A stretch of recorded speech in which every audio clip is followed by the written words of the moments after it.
What do you think about masculinity and mental health?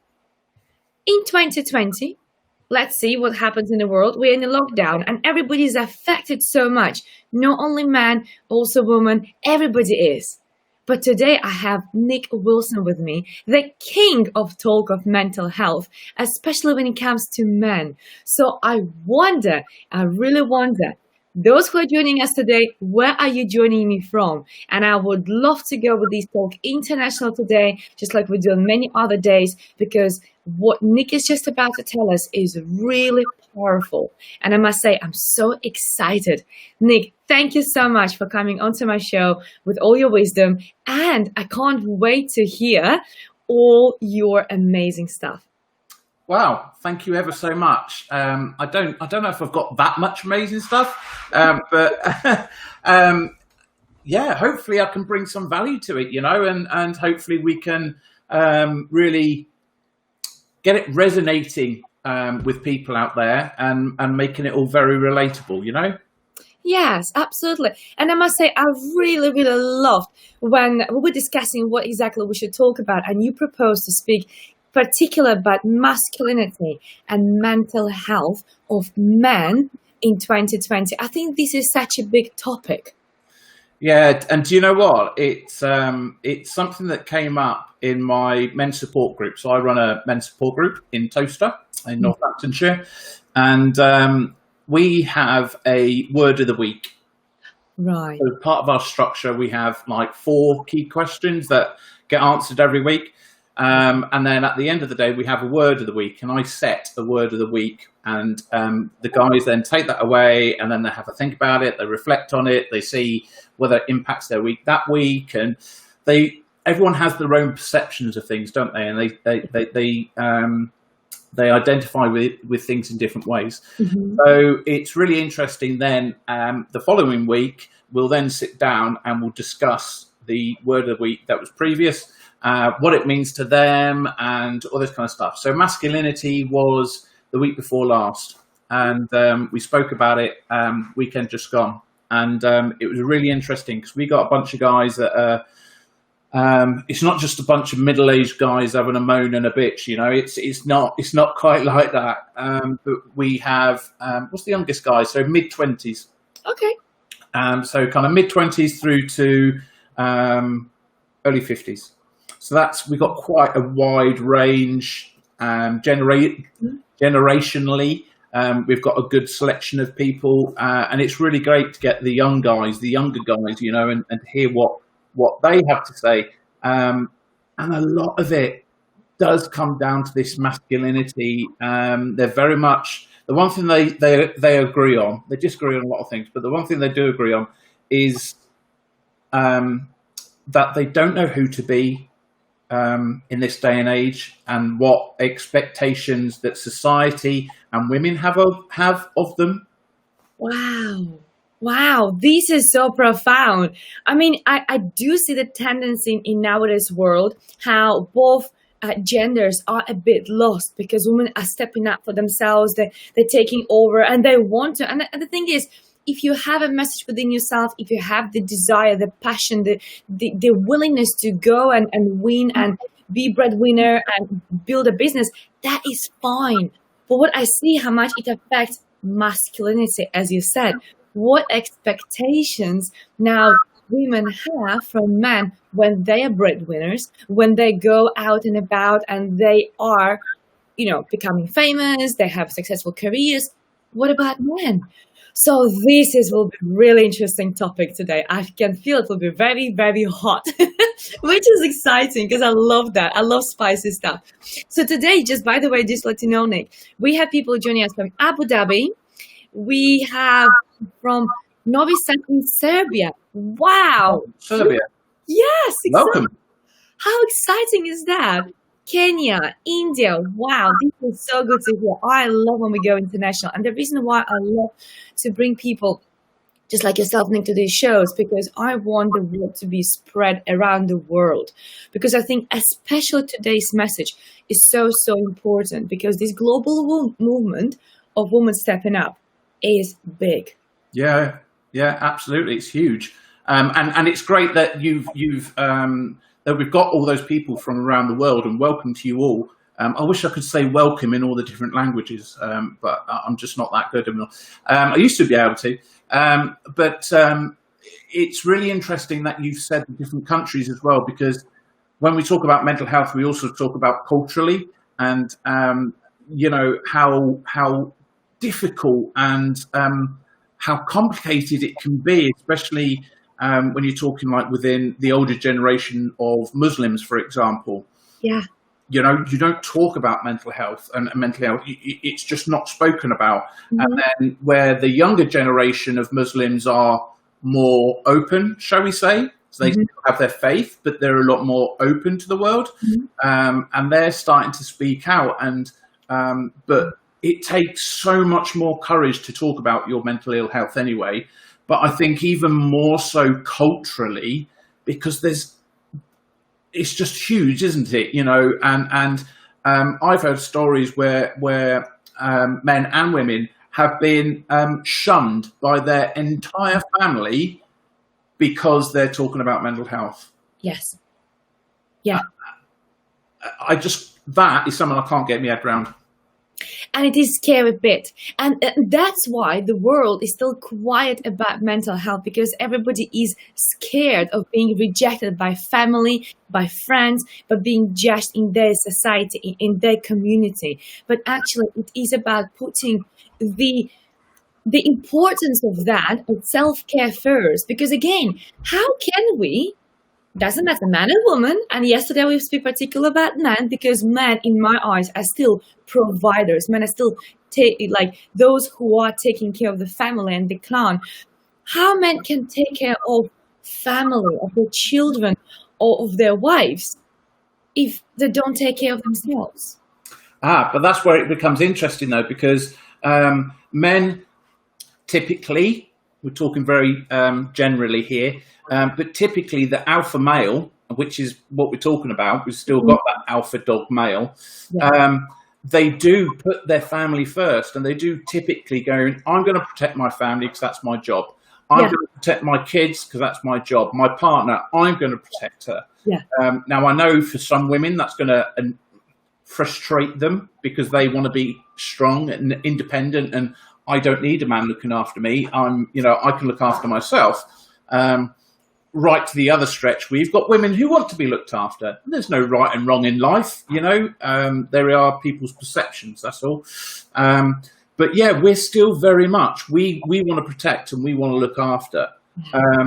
So it's never about looking inside and identifying who you are as a man, but who are you as an individual? Yeah. I think that's what it is. It's who are you as an individual? And we had some guys, again, with the group, and they were saying, one guy in particular last week, obviously I can't mention names or anything like that. Yeah, of course. He was extremely upset, and he had specific stuff going on, right, which I won't talk about. But the one thing that I know I can talk about is the fact that he kind of woke up one morning and was thinking, I've got the family. Yeah. I've got a job.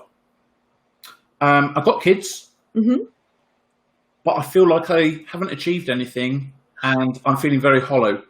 Wow. Wow. So for me, and it's only my opinion, but I kind of said to him, well, what is your purpose in life? Yeah. What is your identity? Who are you as an individual? He says, don't know, never really thought of it like that before. Right. Boom. Absolutely. Yes. Yeah. Wow. This is quite shocking. And again, and I completely can relate to what you're saying, because I have clients saying to me the same stuff. Olga, I have family, I have a beautiful house, I have a good job, or I have a successful business. I don't feel fulfilled. I don't feel that I have purpose in life, and I'm empty. Wow, this is shocking. So, Nick, what do you think in that case men can do in order to help themselves? Because again, the more complete, the more fulfilled men are, the more they can give to their family. the more beautiful relationship they will have, and the beautiful connection they will have with their partners and children. Absolutely, absolutely. What can they do? They need to get a grip. That's a bit of tough love, I suppose, but we need to get away from this false sense of what is strong in a man, because actually identifying your vulnerabilities and not being afraid of them and accepting your vulnerabilities will make you a stronger person. So if you're an individual who's, I'm a man's man, and I'm about strength.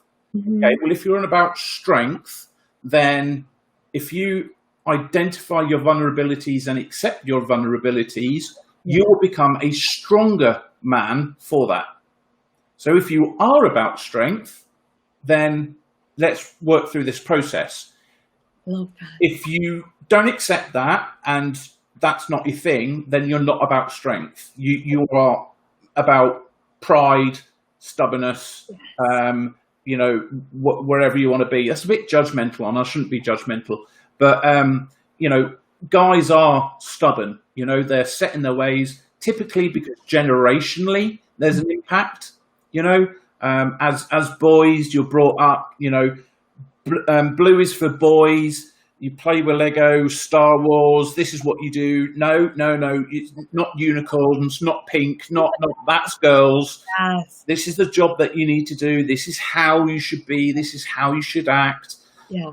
And I'm not saying that specifically there's anything wrong with that, but you're not giving your kids the diversity.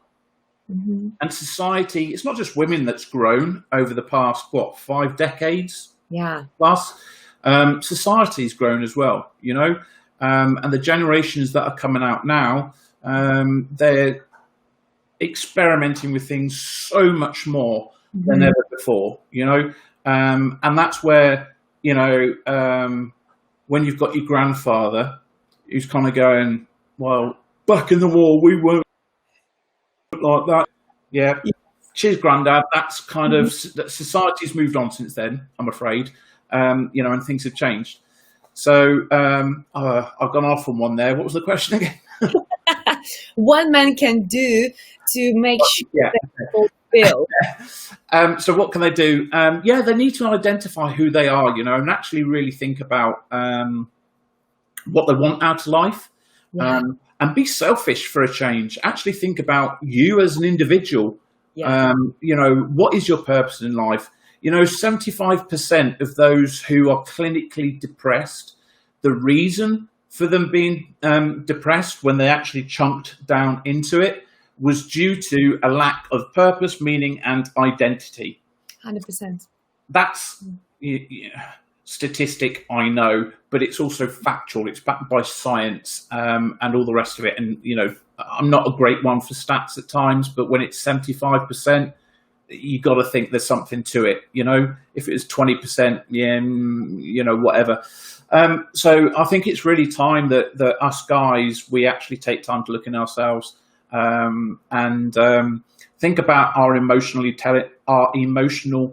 intelligence. Ugh, that's the morphine, emotional intelligence. And I'll tell you why. Now this has only kind of come to me since September last year.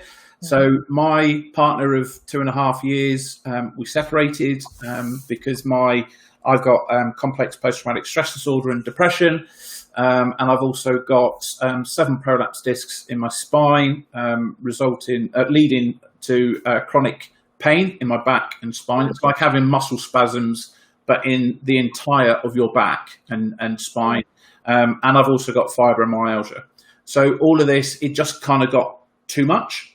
And I still love her to bits, and I don't blame her for it at all. At times, love can only go so far, and you've got to be selfish at times, and she had a kid as well. So, kids have got to come first, don't they?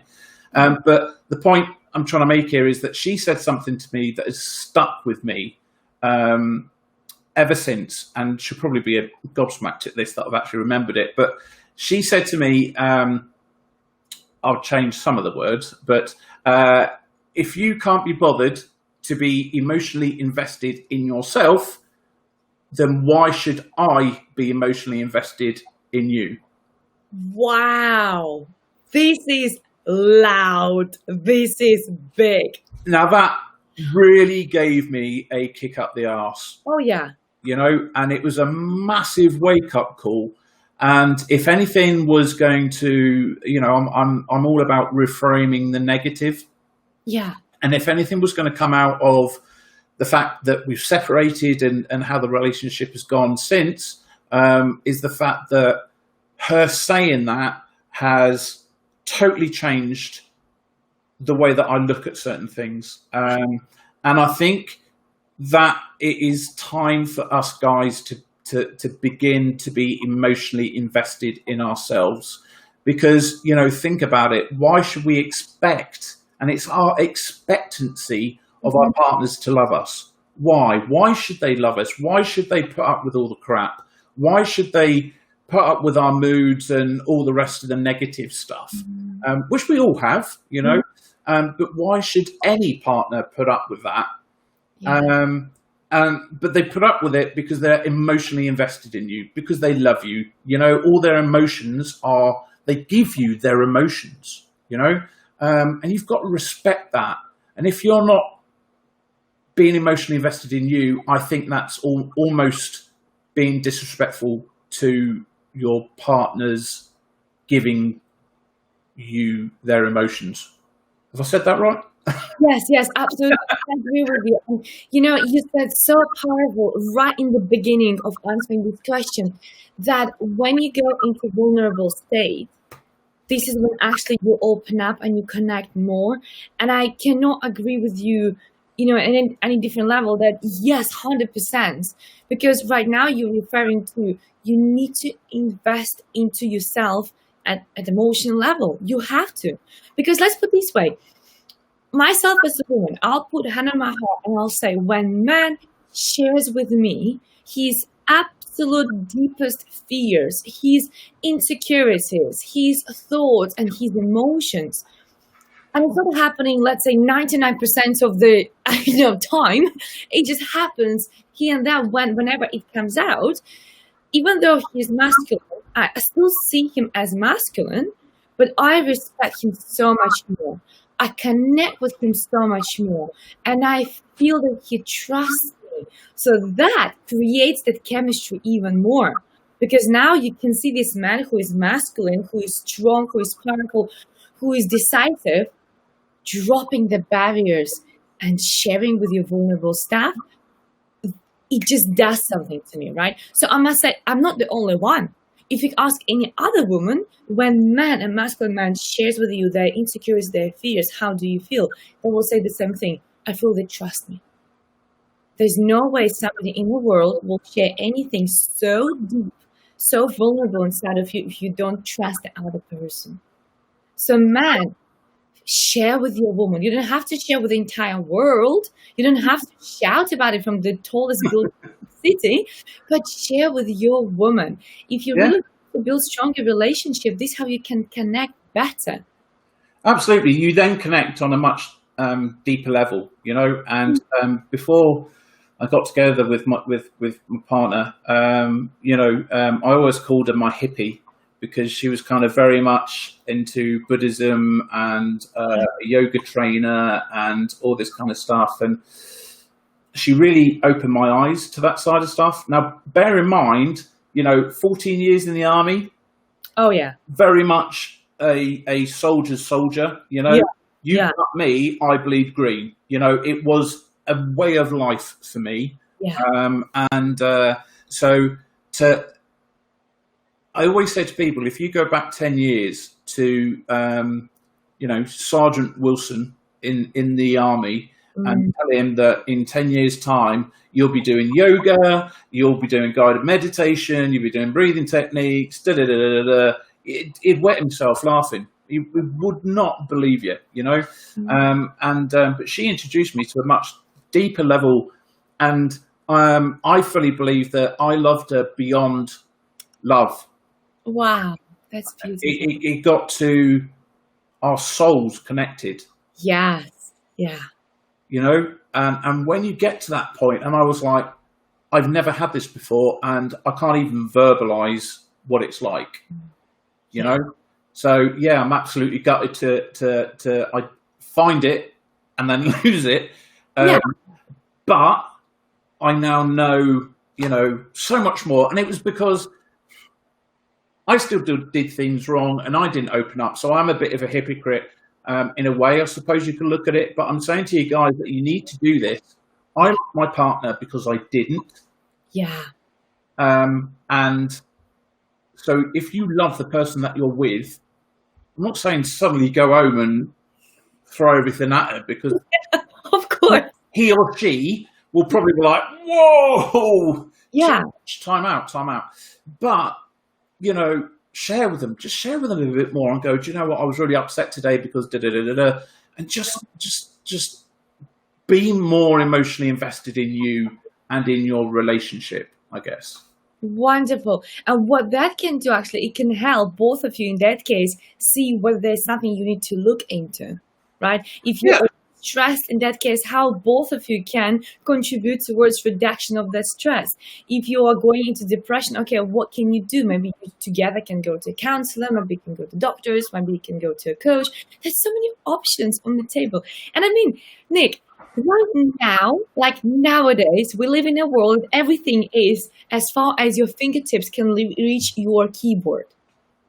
So there's no way we can't ask for help right now. There's no way. And even if you're a single man, you don't have anybody, why not to speak to your closest friends? Yeah, absolutely. Or come to a support group called Talk Mental Health, and you can come down and see us. But, you know, yes, there is a lot of support, and there are no excuses for asking for help nowadays. But to take that first step and to ask for help and to reach out a hand and go, please, can you help me? That is especially for guys, it's on a whole another level, you know. And this is where the big difference we're talking about, because women, like we say, over the past 5 decades or so, you've been inspired and empowered to grow, to develop, to become stronger, to identify what you want and to chase what you want. You know, you can really reach for the skies now. And whilst guys have slowly started to evolve, I think they're more forced to, because society has grown and changed with women. But it's time now, guys, it's time that we need to change. We need to take a grip of ourselves, and we need to almost start a revolution. Don't start anything negative. But, no negative, no. You know, it is time that actually we started to really find a way of getting empowered, and I suppose that's what I'm all about. So my 3 areas: I want to inspire, I want to educate, and I want to empower people through my story and my journey. And you know, that's what I'm about. I love that.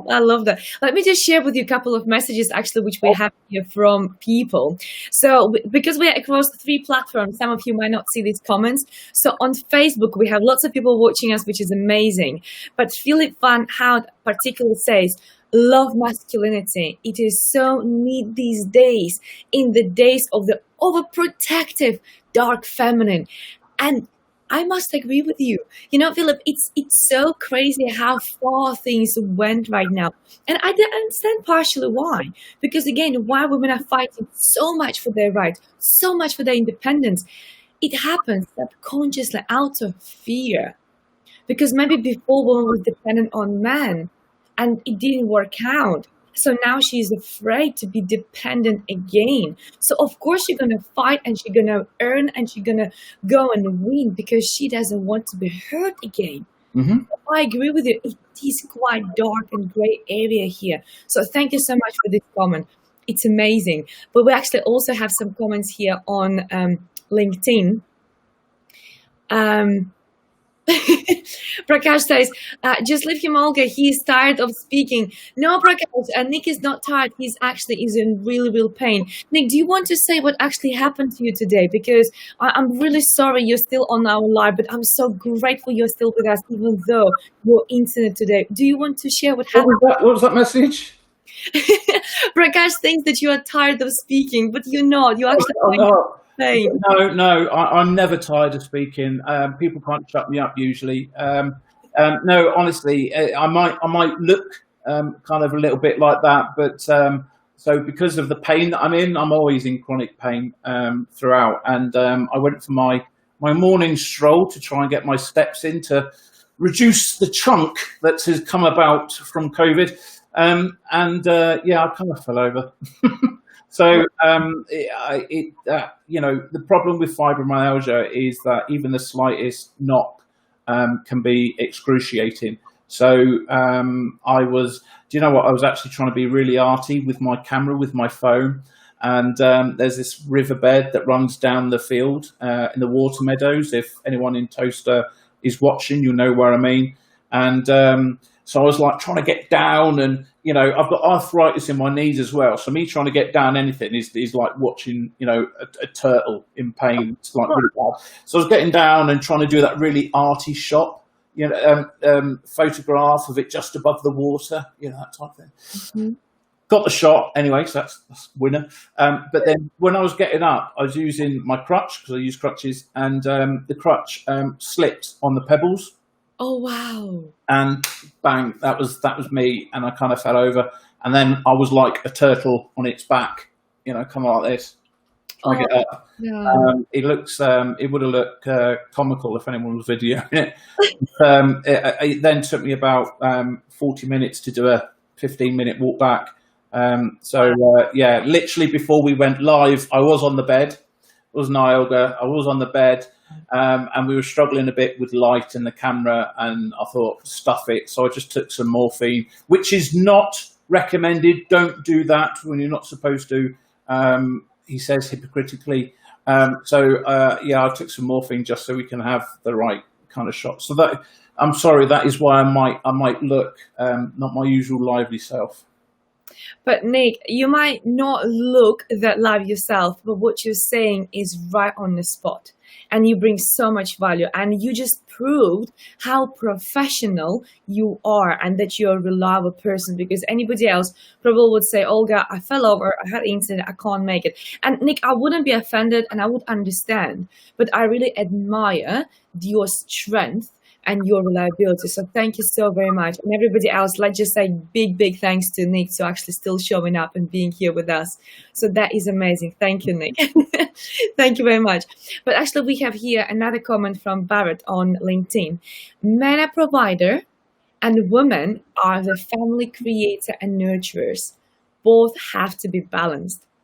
And what is interesting, Barrett, I agree with you. This was for ages, since cave times, was out there.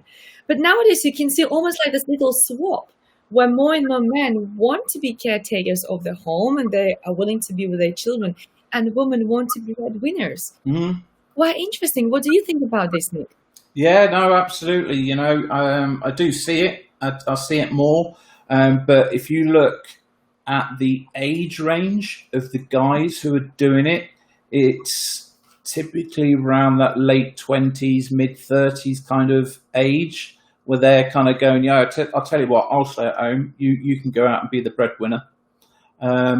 You won't kind of get that from. You froze then, like it was like having a statue staring at me, Olga. Your picture froze. I'm back. So yeah, it's but you wouldn't necessarily generally get that from a middle-aged kind of guy unless they've got the right kind of mindset, I think is what I'm trying to say. So it is kind of changing. And I think, yeah, we just need to kind of embrace it. And Barrett, absolutely right. You know, it's all about balance. Life is about balance, you know, and it's about good balance between mental health and physical health. So there's a balance between the two there. There's a balance between life and work, and all the rest of the stuff. Everything should be in balance. That's what life is all about. It's just extremely difficult to find that balance.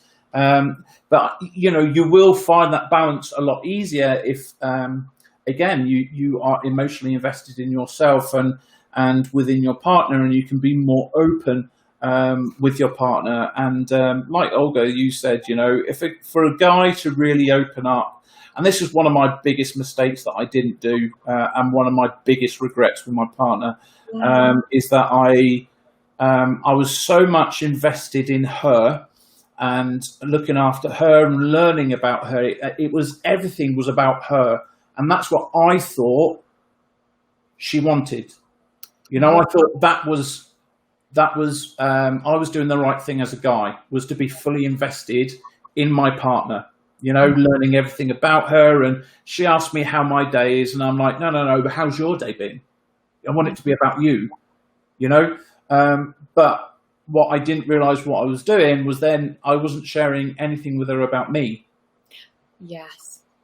So even to this day, she doesn't really know much about my time in the army, about any of my tours, about my past. She knows bits and pieces, the more kind of serious stuff. But I didn't even show her the Chuffing family album. Everyone's got a family album. Yeah. I don't know. I just didn't. I didn't think of it. Wow. And I can see how that created a barrier, because then what I can automatically see in her subconscious mind, or maybe even in conscious mind, was like, he doesn't want to share things with me. He doesn't trust me. He keeps me away. He doesn't include me in his inner circle. Yeah. And automatically what she was probably doing is just withdrawing herself, because this is natural love reciprocation. If you give only 70% of yourself in relationships, you think you withhold only 30, but actually your partner does the same thing. And now you have this massive gap of not sharing, not talking, not opening up, of 60% in between us, which is a massive gap.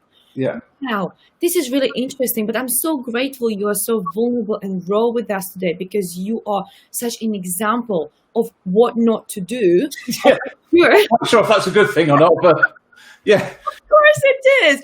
Listen, Nick. I am the prime example of what not to do, ladies and gents. Yes, Like me.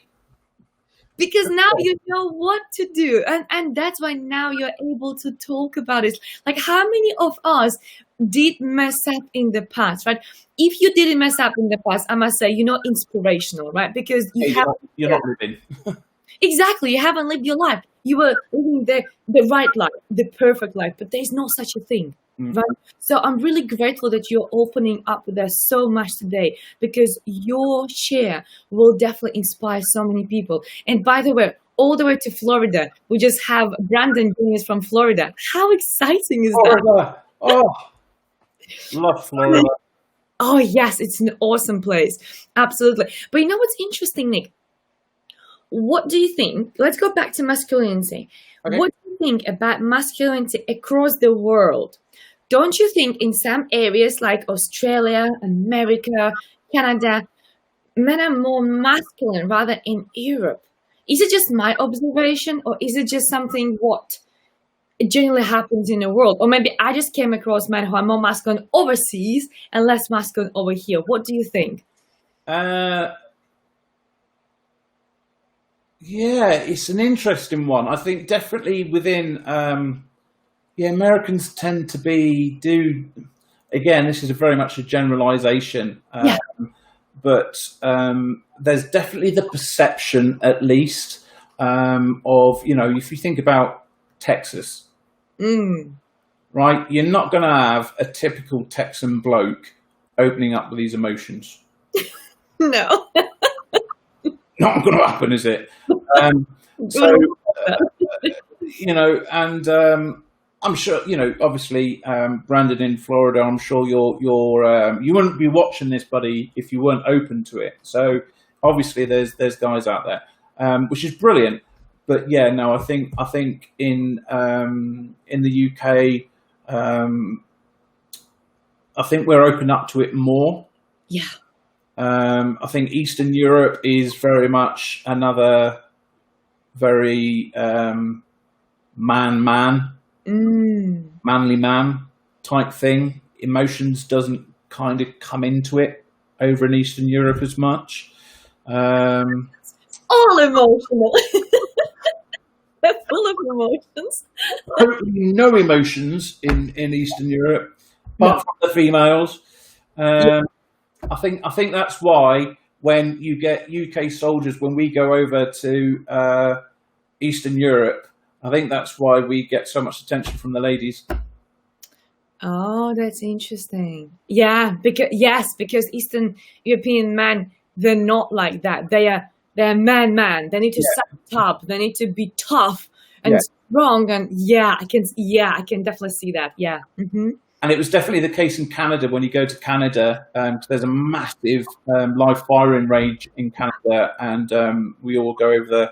And it's again another typically the soldiers are very popular. Right. Interesting, very interesting. But actually, Nick, you have a compliment here from Maria. She absolutely loves how beautifully you share stuff. This is on YouTube, by the way. And Maria says a little comment here about your ex-partner. She says, I hope she's watching this interview. And I hope so as well. But she says, this is so honest and unusual in men. So, Nick, this is a compliment to you. Yeah, I take that. Thank you. And that's changed. I wouldn't usually be able to take that. So yeah, I accept that now, and I hope that guys see that as well. And that's what I'm aiming for. You know, is I don't know, to be inspirational, to be maybe a kind of role model. And I speak from experience, you know, and I don't want to see guys go through the kind of crap that I've been through. Even though going through tough times, it builds you, it makes you as a person. Mm-hmm. So I don't want to protect people from life completely, because that's just boring. You know, you've got to experience life, and you've got to push yourself. You've got to put yourself into what is known as reach. So you have your comfort zone, and then you put yourself into reach. You know this, Olga. And as long as you don't get to the danger zone, then, you know, within reach, put yourself into reach in various topics, areas, and bits and pieces. You'll be amazed what you'll learn about yourself. It's time, guys. It's time that we get a grip of ourselves here, because with statistics such as 75% of all suicides being men, 96 men a week now die from suicide. There's more young lads who are attempting suicide. There are more young lads who are having eating disorder problems. There are more young lads who are completing suicide. You know, all the statistics, all the nasty statistics for self-harm, suicide, eating disorders, attempted suicide, they're all increasing in our young teenage males, lads. And that is not right. That has to change. No. And it can change only if they have a role model who is opening up, who is showing up with their emotions, and who is transparent. Again, let's go back to, you don't have to be all crying baby, little pussycat who is now all, gentle and fragile all the time, right? That would be wrong. Again, be you, be real you. But when something hits you and you come back home and you share it with the family and you open up and your children see that, you don't have to keep them out of the room, but you can share with them as well. Today, daddy is a bit worried. Today, daddy is a bit upset. Yeah. Who's that famous exerciser? Joe someone. Joe West, is it? Don't know. He's been on. It was on BBC News this morning, and he was doing for the past 82 days or something. He's been doing fitness things every morning for the past Joe, anyway, he was making a point this morning that if guys got up and just took part or did something, that we are role models. So the kids will then start getting involved and they will start doing some exercise. And it's exactly the same thing, you know. If your kids see you crying, don't hide it. And the kids go, "Oh, Daddy, what's wrong?"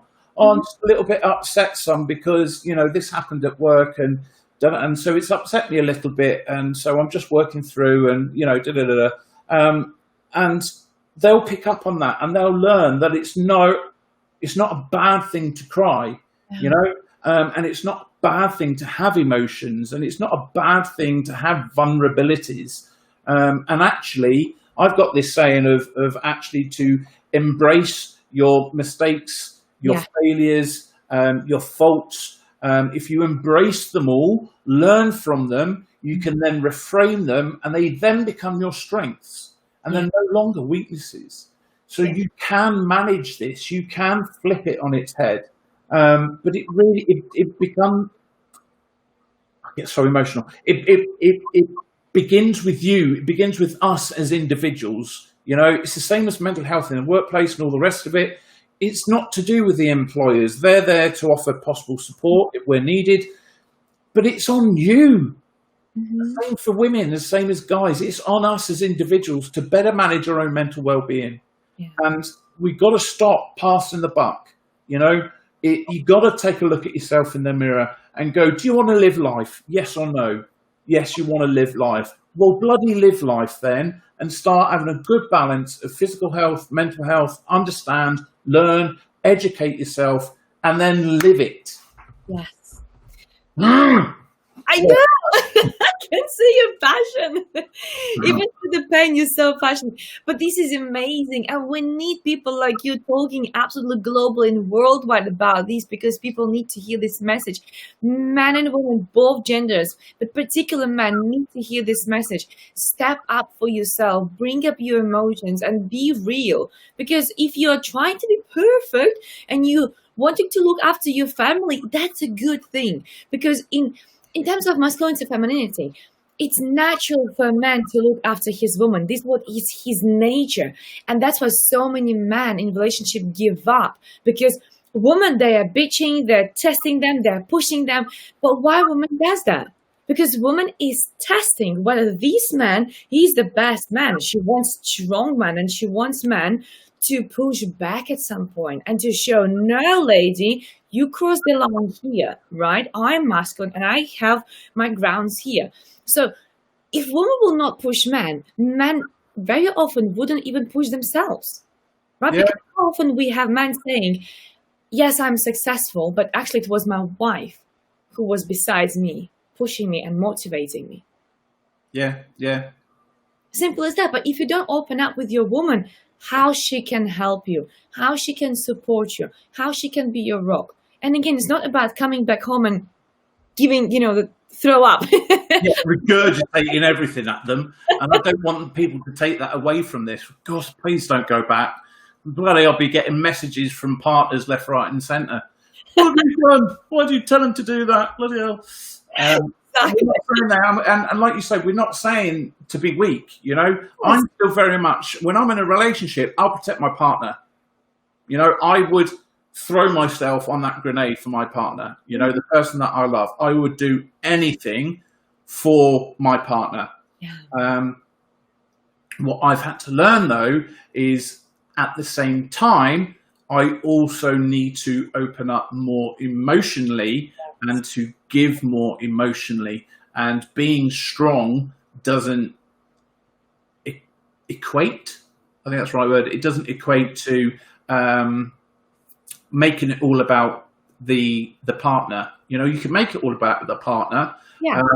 But you also need to give them something, because as you said at the beginning, Olga, it does earn trust. If you open up your family book and show all the really embarrassing bloody photographs of you as a growing teenager, which you don't want anyone to see in the world, right? Yeah. But if you show that to the one that you love and who you think is going to be the one, then that really demonstrates something to the woman, and is that trust. It's that reciprocal trust. You've opened up to me and you've really shown me inside. That does mean a lot on both ways, you know. And how many times do men go to women, why don't you talk to me? Tell me what's wrong. Tell me this. Tell me that. Tell me the other.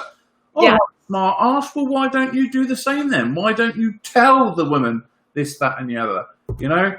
And on LinkedIn the other day, comment. I haven't gone back to him yet because I don't want to get into an argument on bloody social media because it does my nut in. But he accused me of, what was it? Man bashing or something like that, because I was because of masculinity and where men are. I put a post out like 2-3 days ago. So you can have a look on my posts and you'll see it and you'll see what the guy said. Basically accused me of man bashing or something like that. And I think what he was getting at was that he felt that, I was putting men down, you know, and I was blaming men for everything. And that's not what we're about. Olga said, you said yourself, Olga, during this, that women, you need to do the right thing as well. There's got to be this balance. Yes. But there hasn't been a balance. No. Because men haven't been giving. Yes. Yeah. And it's understandable why they haven't been given, because men came, let's go back to the wartime. They came back from war. They were in pain. Now they came back not being even body able. Now they're disabled. And now they still have to somehow look strong for their woman to whom they came back. So their children who were growing up during the war times, now they see a woman going back to work, to factories and providing for family because their dad is not body able, right? And because he wants to still stay strong, he doesn't show his emotions. So now the children learn, okay, that means man is not showing emotions. Next generation here, what they show to the next generation? Not showing emotions, simply because they learn that. And what we see now, and actually this is what I'm studying right now, I'm really fascinated by this new thing which is happening nowadays, because we have so many more strong women nowadays in the world. When they start dating, men are getting scared of these strong women, because internally a man feels, what can I give? What can I provide? She's earning, she's providing, she is strong enough. How can I protect her? But bingo, man, connect with her. If you just connect with that strong woman who is winning those whatever fight she has, who is, going through the competition and things like that, and she comes back home and you just connect with her and you hear her soul and you connect with her at the deepest level because you have this trust, she's not going to need anything else. That's the truth. Yeah, and you see, these really attractive women, or I don't know if this is going to be right, or we're just going to get messages telling me off. But you see attractive women with some not your stereotypical macho male. Yeah. Let's say, I think that's a PC way I can put it. And you go, huh? How does that work then? Yeah. And it's because the guy's actually the guy is, like you say, is because of the emotions, because he's clever, because he's opening up, because he's supportive, because of these other kind of stuff. And that's why, it isn't all about the muscles and stuff anymore. But I do get why it's really difficult. I'm now single. I'm 43. I'm disabled. Typically, I end up laid on the bed by about 4:00 in the afternoon. I'm on all these drugs. There's so many side effects, and I'm like, how the hell am I going to find anyone? So I do get it, and it's still something that I'm scared. I'm scared of not being able to find the right kind of person, because whether we want to admit it or not. Initially, when you're first dating, a lot of it is on looks, because there has to be that attraction, and you don't get the opportunity much nowadays to actually get that interaction going, to build up the rapport, so that then overtakes looks. Yeah. So it's not all about looks, it's because the rapport and because the connection, stuff like that. So you don't get the opportunity to miss that horrible, chuffing, judgmental bit at the beginning. So I get it, and it is scary. But what are you going to do? Again, you look in the mirror, what are you going to do? Are you going to choose life, or are you just going to bob along and just exist? I don't want to exist. I want to live. Yeah. And this is so true. And if you look at Nick Vujicic, who was born without any limbs, he was born with no arms, no legs, he was born that way. He is married, and he has, I think, 2, maybe 3 children by now. But it just shows that disability, it is not something what limits people to get together, but is that connection whether you have it or not. Because you could be the most healthiest man on earth, and the reason why I know it, because I work with couples like that. Yeah, you have healthiest men on earth, rugby players, big masculine, big muscles. Women leave them. Why do they leave them? Because there's no connection. There's not trust. Not trust in terms of he's gonna cheat on me. Not trust in terms of emotional trust. So it doesn't really matter what happens with your body. It's about that inner connection. Because yes, you're right. The attraction starts with physical appearance. Of course, you look at the person, you think it's yes, a yes or no. Or it may be, right? But when it is a maybe, it's likely to no, right? That's quite right. Yeah, exactly. Exactly. That's right. Yes. But it's not only that. It's not only that. So I love this topic. But by the way, Maria, and by the way, every man who is watching us right now, if you think this is just my and Nick's opinion, okay, mine as a feminine opinion and Nick's as a masculine opinion, we have also Maria, who is just right now watching us on YouTube. And this is what she says. I knew many men that see opening fragility as a sign of weakness. And in fact, it is much more courage. Duh! There we go. Duh! That's a message for somebody who is watching us right now. Oh, wow. This is so powerful. So basically, just to wrap it up the entire session, which was amazing. Honestly, time flew like 1 minute with you, Nick. It's amazing. Man, please look after yourself.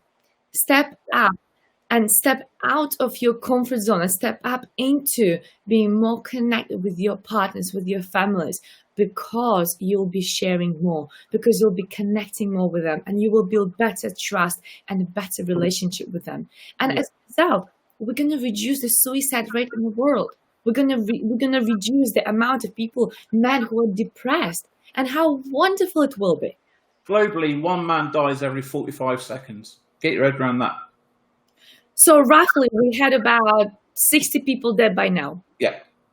There we go. Man, you can change it.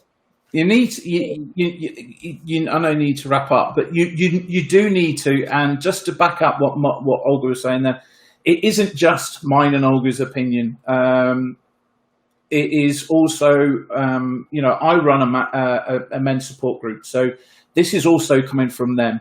And we've got 24 odd members now, so it's not just a handful of guys. It's a big group. And it's also from other men's support groups that I am communicating with up and down the country. So something like 50 plus support groups up and down the country. And all the people who are leading those groups are all saying the same thing. All of their members are all saying the same thing. So this is actually coming from thousands of guys up and down the country. So it isn't just about my opinion and Olga's opinion. This is coming from other guys of all ages, all backgrounds, all ethnicities. Culturally, it's a massive diverse group that who are coming to these men's support groups now. And I would recommend that you find a men's support group near you and just pop along, get in touch with them. Go and visit them. If you live in Northamptonshire, come and see us. We're trying to get one started in Milton Keynes, Northampton, and Brackley. No, not Brackley, Daventry, somewhere else. But anyway, get in touch with your local support group. Look for them. Usually they're on Facebook. Wow, this is powerful. But also, Nick, I know that you have a group where people can volunteer to get the volunteering experience and also help. Is it right? What's that? The veteran support group? The Yes, Veterans in yes. You want Support. to tell us Oh more? well, yeah. So the Veterans in Support is actually a project whereby we provide emotional wellbeing support to key workers around the country who are being impacted by COVID, and the key unique selling point for our group amongst all the other support groups are out there is that our volunteers are specifically from the veteran community. So if you're a veteran or the partner of a veteran, we'd love to have the partners involved as well, Yeah. then please do get in touch because we're looking for volunteers. We're in touch with 3 or 4 hospitals now, and it's not just helping the NHS nurses, it's social care, it's prison officers, it's bin men, retail staff, these kind of people that haven't really been spoken about in the news. It's pretty much been about NHS and social care. None of the other key workers or volunteers have been mentioned much. They all need support, so please do get in touch. So yeah, we've also got that as well. Thank you. Oh, that's wonderful. What I will do, I will share links to this veteran support group below the video. And they already are in the body of YouTube and also Facebook and LinkedIn. But I'll make sure I'll share them below the video so people can reach out to you and help and support this group. I think it's amazing what you do, Nick. Honestly, your message is so powerful.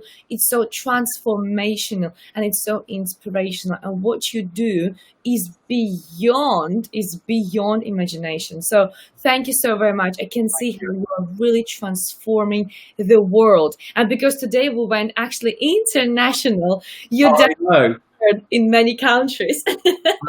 Awesome. Just the Facebook page has changed its name a little bit, so it's Talk Mental Health. Okay. So just look for Talk Mental Health or Minds Matter 69. That's the support group on Facebook, and LinkedIn, Talk Mental Health. So just search us out and we're on there. Wonderful. Thank you so much. And yes, as I said earlier, I will definitely make sure I'll post the links below so people can reach out with them. Well, thank you so much, everybody. Thank you, Olga. Oh, it was a pleasure, Nick, to have you today, and everybody who was watching us today, who was participating with your beautiful, wonderful comments and your suggestions, and also sharing locations. This means a lot to us. Yeah. Considering how powerful messages from Nick's side, I'm so happy Nick's message was heard today internationally. So thank you so much, everybody who joined us. And Nick, a very special, heartfelt thank you so much to you for joining us despite the pain. So thank you so very much. Pleasure. Thanks ever so much, Olga, for having me.